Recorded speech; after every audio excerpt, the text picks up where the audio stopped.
Alfonso, pues empezamos el año, bueno, lo continuamos en este segundo episodio con otro audio de conflictos internacionales. De enorme virulencia además, pero esto parece que es el signo de nuestros tiempos, seguir hablando de conflictos geopolíticos que parece que se van multiplicando. Es que no paran y ha surgido uno nuevo estas navidades, que es el conflicto del Mar Rojo, con no sé si es piratería o ataques a barcos por parte de los hutis desde Yemen.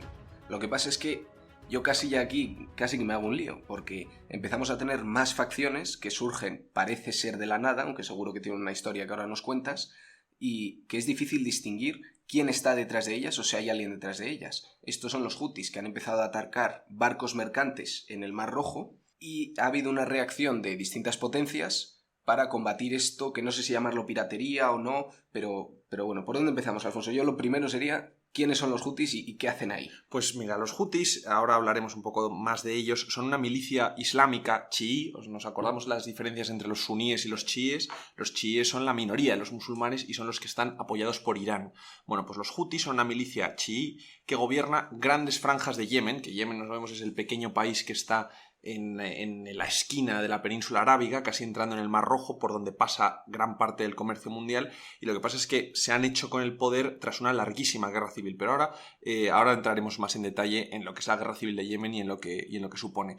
Lo que sucede es que los hutis están atacando barcos mercantes, como dices, los grandes cargueros que pasan por el Mar Rojo camino del estrecho de Suez, y los están atacando de una forma muy virulenta porque tienen armas provistas por Irán, tienen drones, tienen cohetes, y lo que ha sucedido, que igual a algunos nos suena haberlo visto en las noticias estas navidades, es que Estados Unidos ha querido montar una coalición naval para mandar buques de guerra al Mar Rojo para proteger a los cargueros, y España ha dicho que no quiere participar. Ha habido grandes críticas al gobierno español, pero en verdad no es una cosa solo de España. Ha habido otros gobiernos como el francés o como el italiano que no quieren colaborar con Estados Unidos en esta misión contra los hutis. Entonces vamos a ver un poco en qué se encaja todo esto, ¿no? Porque hay países que no quieren participar en lo que a priori parece una misión pues muy necesaria, ¿no? Y aquí se está diciendo que es una especie de extensión del conflicto de Gaza, o que esto surge como a raíz del conflicto de Gaza. ¿Qué conexión hay entre los hutis y lo que está pasando en Gaza? Eso definitivamente es una extensión del conflicto de Gaza, y se está hablando de la globalización del conflicto de Gaza, y esta es una de sus efectos, ¿no? Los hutis, aunque sean chiíes y lo que está sucediendo en Gaza afecta más a los musulmanes suníes, ¿no? a la otra facción entre los musulmanes, hacen causa común contra el gran enemigo del mundo islámico, que es Israel. Los hutis, de hecho, dicen en sus comunicados que están atacando a los barcos de empresas que comercian con Israel y con sus aliados, y prometen seguir haciéndolo hasta el cese de la ofensiva contra nuestros hermanos en Gaza. Entonces, ¿ves? Se están apuntando a la guerra entre musulmanes y judíos, que es lo que representa un poco el conflicto de Gaza. Y además, nos estamos viendo, Israel está haciendo muchos avances en Gaza ahora mismo, porque está entrando con tropas. Y lo que sucede es que cuanto más se debilita Hamás en Gaza, con más virulencia empiezan a surgir otros movimientos islámicos apoyados por Irán en otras zonas del mundo. Y ahora nos ha tocado los hutis en el Mar Rojo, que es un sitio de verdad crítico, ¿no? Por el Mar Rojo y por el Canal de Suez pasa 1/3 del tráfico de supercontenedores de todo el mundo, un 12% del comercio mundial. Cruzan ese estrecho, ese mar, 19.000 barcos al año. Es la arteria fundamental del comercio. Y bueno, es que vimos en 2022, cuando se atascó el carguero ese de la compañía Evergreen, lo que ocurrió, que salió en todas las noticias, al parecer subían los precios, ya no sabemos si a causa de eso o anticipándose a los efectos que pudiera tener, que fue un tema muy grave, el atasco del Canal de Suez. Es que no tiene ninguna gracia que esa arteria fundamental del comercio mundial se obstruya. Ahora mismo hay compañías como BP o como Evergreen, esta precisamente la que dices que encalló su carguero, que ya están deteniendo su navegación por el Mar Rojo y dando la vuelta por África por el Cabo de Buena Esperanza. Y esto parece que lo vemos así, bueno, pues cambian de rumbo y cogen otra ruta, que tarda 12-10 días más, pero cambiar de ruta así tiene unos problemas logísticos inmensos, problemas que muchas veces no llegamos ni a ni a concebir. Por ejemplo, el primer problema que tienes si cambias de dirección los barcos lo tienes con la tripulación, porque tú contratas a una tripulación para tantos días de navegación. Si se alargan esos días, tienes que repatriar a la tripulación y conseguir una tripulación nueva. Dispara los costes logísticos, aparte del coste de repostar y de los días que tardas en repostar. Eso puede influir en que suban los precios. O sea, están atacando un sitio fundamental y por eso se está diciendo que lo que está haciendo Irán a través de los hutis, porque los hutis son satélites de Irán, acólitos de Irán, lo que está haciendo Irán es apretarle las tuercas al comercio mundial. ¿Y estos hutis gobiernan en Yemen? ¿O qué es lo que ocurre ahora mismo en ese país? Porque a mí lo que me suena de Yemen es que ha tenido un conflicto muy largo y probablemente siga con Arabia Saudí. Yemen es el gran desconocido. Es una de las guerras civiles desconocidas del mundo, con una cantidad de facciones que es imposible de explicar. De verdad que he intentado resumirlo todo lo posible, pero es un caos, es un verdadero caos. Lleva en guerra civil desde el 2014 y este pequeño país del sur de la península arábiga está absolutamente planchado por la guerra, ¿no? La ONU dice que es una de las mayores crisis humanitarias que hay actualmente en el mundo. Desde 2014 se ha cobrado la vida de 500.000 de personas, 150.000 en combate, pero el resto por falta de alimentos y por falta de agua, ¿no? Y el 70% de los cuales son menores, porque estas poblaciones tan poco envejecidas, tan jóvenes, hace que en todas estas grandes crisis humanitarias los que más padezcan son los niños. Esto recuerdo la pirámide de población cuando hablábamos de los golpes de Estado en África, que una barbaridad de la población era menor, no recuerdo si era de 20 o de 14 años, pero a lo mejor un cuarto de la población iba en esas franjas de edad. Totalmente. Entonces esas son las que perecen cuando hay hambrunas, cuando hay falta de agua. Entre las facciones que nos interesa saber que están metidas en la guerra de Yemen o en la guerra civil de Yemen están los hutis o Ansar Allah, que es como se llama la organización, Seguidores de Dios, que es una organización militar chií, que eso ya no sabemos, apoyados por Irán, que hoy por hoy controla la capital de Yemen, Sanaa, y básicamente el gran porcentaje del territorio. Por mirar un mapa, Yemen, como has dicho, está en la parte sur de la península arábiga, a la izquierda de Omán, y justo controla pues toda ese giro, esa especie de V en la entrada al Mar Rojo. Y la capital que acaba de mencionar Alfonso está en la parte superior izquierda, que es la parte que controlan los hutis. Y desde ahí es donde están lanzando los ataques a los barcos que pasan por delante de su costa. Porque no es piratería, están disparando. Están disparando drones y cohetes. O sea, piratería, que luego hablaremos de piratería más adelante en esta temporada. Piratería, como se da en otras zonas del mundo, es pues unos pescadores devenidos en piratas que se suben a unos cayucos y atracan los grandes containers que van a la deriva. Estos son ataques militares. Bueno, pues esto los hutis. Y por otro lado, los hutis se enfrentan a un gobierno en el exilio de Yemen que está apoyado por una coalición de países árabes, entre ellos Arabia Saudí.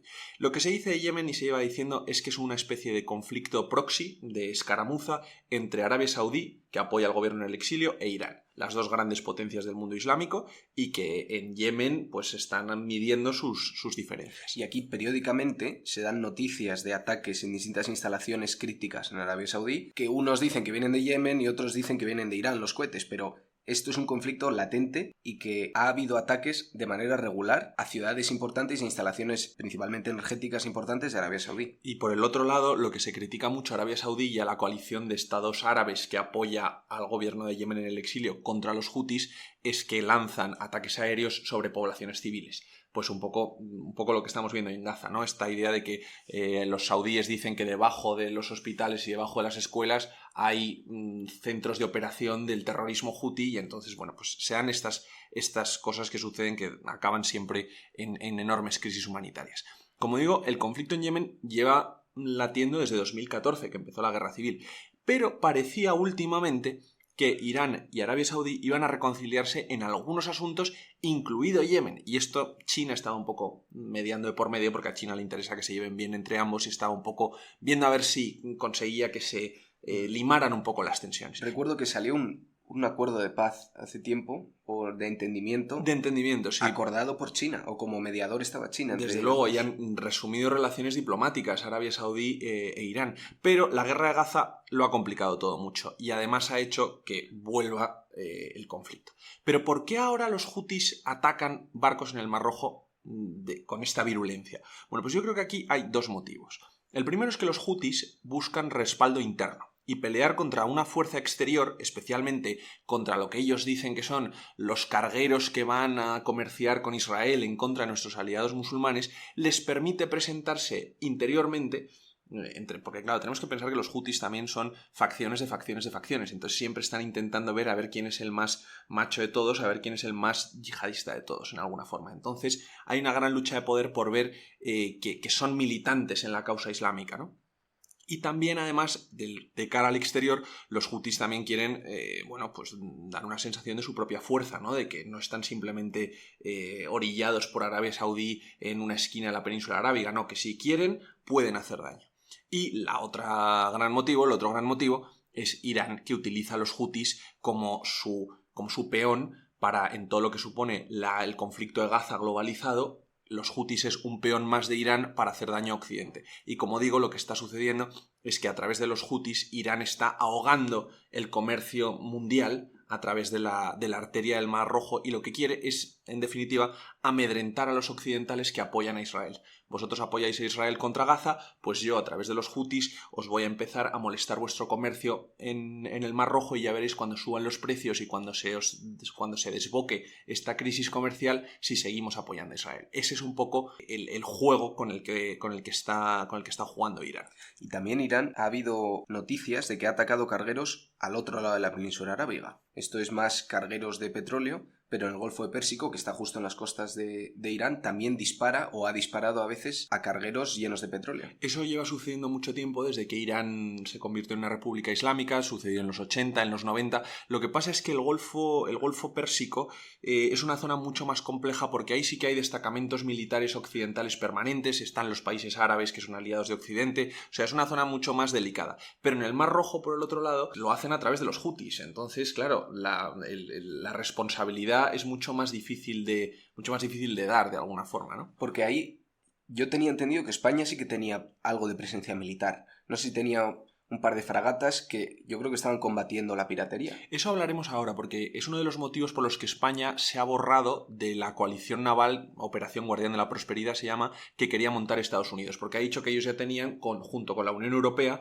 un destacamento en esas aguas para combatir a la piratería. Pero ahora hablaremos que son dos temas totalmente distintos, porque como digo, la piratería a la que se refiere España, o la piratería a la que podemos estar acostumbrados a pensar cuando pensamos en la piratería moderna, de verdad que son unos pescadores devenidos en piratas a bordo de cayucos, que de lo que viven es de secuestrar tripulaciones y pedir rescate por ella. Ya hablaremos de esto algún día. Pero lo que está sucediendo con los hutis son ataques con drones, abordaje de cargueros a bordo de helicópteros. O sea, vienen en helicópteros, bajan los soldados, abordan un barco, y es que eso, claro, es una tecnología que un pirata de la costa de Somalia jamás puede soñar. Entonces, ahí vamos a ver que España está diciendo que tienen una respuesta para un problema que es distinto del problema de los hutis. O sea, no casa, ¿no? Pero no solo es España, has dicho. No solo es España, hay más países. Estados Unidos ha montado esta operación, como digo, que se llama Guardián de la Prosperidad, que lo que quería era mandar buques de guerra para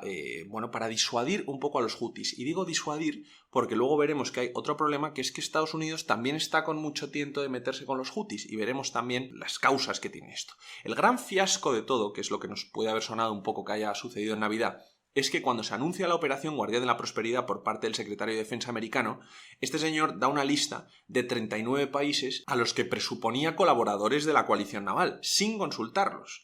Y esto ha sentado muy mal. De una coalición naval que no estaba formada. Una coalición naval que no estaba formada, y salió el secretario de Defensa americano diciendo: van a estar fulano, mengano, España, Francia, Italia. Bueno, pues un poco la lista usual que Estados Unidos esperaría de sus aliados. Esto ha sentado muy mal, especialmente entre los europeos, que inmediatamente se bajaron del carro y dijeron: oiga, nosotros no nos ha consultado nadie. Entonces ha sido un gran fracaso la diplomacia americana, que ha salido dándose golpes en el pecho, anunciando un compromiso que todavía no tenía comprometido, dando por hecho que 39 países se iban a unir a los buques americanos, y al final solo se han unido 12. Pues mira que por las noticias que yo había leído, a mí me podía parecer de primeras mal que no se hubiera unido España o algún otro país europeo. Pero sabiendo esto, que salió primero el secretario de Defensa americano como presuponiendo que nos íbamos a unir, ya no me parece tan mal, ¿eh? O sea, ya tiene aquí otro matiz distinto de hoy nuestras Fuerzas Armadas no están a disposición de los americanos cuando les dé la gana. Exactamente, mira, lo cortés no quita lo valiente, y ahora lo hablaremos. A mí me parece que España debía estar en... España, Francia e Italia, debían estar en esta misión americana en el Mar Rojo. Pero la forma en la que los americanos salen con una lista diciendo se nos unen todos, pero usted lo ha consensuado con alguien, es que claro, luego sucede lo que sucede, ¿no? Pero eso no se hace sin querer, ¿eh? Eso no se hace sin querer. Los americanos también tienen... Estamos en año electoral en América y les gusta mucho darse golpes en el pecho diciendo que, bueno, que cuando quieren son los líderes del mundo libre y donde a la voz de AR tienen a todos los países europeos prestando sus armadas. Y las cosas no funcionan así, sobre todo porque España es un país pequeñito, pero menudo son los franceses y los italianos como para ponerse a la cola de Estados Unidos. Entonces vamos a ver un poco los motivos que hay. Francia e Italia, desde luego, se apartan de esto porque les molesta mucho, eso digo, esa actitud de Estados Unidos, y además ambas, tanto Francia como Italia, tienen sus propios planes de mandar buques de guerra al Mar Rojo, tienen sus propias estrategias para proteger su propio comercio y no quieren estar a la cola de Estados Unidos. Y España, en cambio, como has dicho, ha argumentado que ya hay una misión de la Unión Europea. Y aquí es donde yo creo que esto es un error inmenso. Porque España, yo siempre digo que adolece un poco de lo mismo, ¿no? Nunca se quiere unir a algo que no vaya con el bloque de la Unión Europea o de la OTAN. O sea, o van todos o España no va. Y aquí es donde hay un poco de trampa. Porque España dice, no, nosotros no vamos a ir con la operación Guardián de la Prosperidad que propone Estados Unidos porque ya está la famosa, que igual nos suena, Operación Atalanta de la Unión Europea. Que esta es la que mencionábamos antes. Sí, estos son varios países de la Unión Europea que además... La coalición naval de la Unión Europea la lidera España este año, la lleva liderando unos años, contra la piratería. Pero es que esto es lo que digo, que es una solución a un problema totalmente distinto, porque esto es para los piratas que van en cayucos a secuestrar tripulaciones, no para los hutis que tienen drones y que tienen cohetes, porque las fragatas que hay asignadas a la operación Atalanta no tienen la fuerza suficiente para enfrentarse a una potencia militar como son los hutis. Pero esto también seguro que lo tenía que saber el gobierno español antes de anunciar eso. Eso era probablemente fuera simplemente propaganda. Entonces, ¿qué motivos había por debajo de no unirse a esta coalición americana? Pues mira, estos motivos no se pueden saber, pero solo se puede especular sobre ellos. Yo creo que es que España recela muchísimo de la postura pro-israelí de Estados Unidos, y más aún después de los enormes fiascos de política exterior que ha tenido Pedro Sánchez en el conflicto cuando fue a Israel, montó todo el pollo que montó en Israel delante de Netanyahu y luego fue a Gaza. Bueno, detalla eso un poco por si acaso. Eso, Sánchez fue, cuando era todavía presidente de turno en la Unión Europea, fue a Israel como representante de la voz de los europeos junto con el primer ministro belga y tal. Y entonces estaba con Netanyahu y le dijo a Netanyahu a la cara... Que es el primer ministro israelí, se le dijo a la cara que esto estaba fatal, que tenía que buscar la paz, que estaba Israel cometiendo unas atrocidades que no se podía, y a Netanyahu se ve en el vídeo. Se ve en el vídeo. Pero es que Israel retiró a su embajadora de España, porque fue durante todo el momento que el gobierno empezaba a decir que Israel estaba teniendo una postura casi genocida en Gaza. O sea, hemos tenido un conflicto diplomático con Israel muy severo y todavía continúa, porque es que la Unión Europea es muy pro-israelí y Sánchez y el gobierno de España son los que más están abogando por la causa palestina. Por la prudencia, al menos por no decantarse del todo por el lado israelí. Que eso los israelíes lo interpretan como o estás con nosotros o estás contra nosotros. Y tampoco ayuda que haya ministros en el gobierno de España, que son los que son de la cuota de Sumar, que sean abiertamente anti-israelíes y que digan cosas como que Israel es genocida, que el Hamas es un movimiento de liberación, todo eso, ¿no? Y entonces, en toda esta ecuación tan difícil, yo creo que el gobierno de España no quiere aparecer mano a mano con Estados Unidos y con Reino Unido, que sí que va a participar en la operación de Estados Unidos, aunque sea protegiendo los cargueros, porque lo que va a parecer es que dan un apoyo sin condiciones a Israel. Y te digo una cosa, este es el mismo motivo que están invocando países árabes aliados de Estados Unidos, que sin embargo no quieren que se les vea mano a mano con Estados Unidos en un conflicto en el que el nombre de Israel resuena de fondo.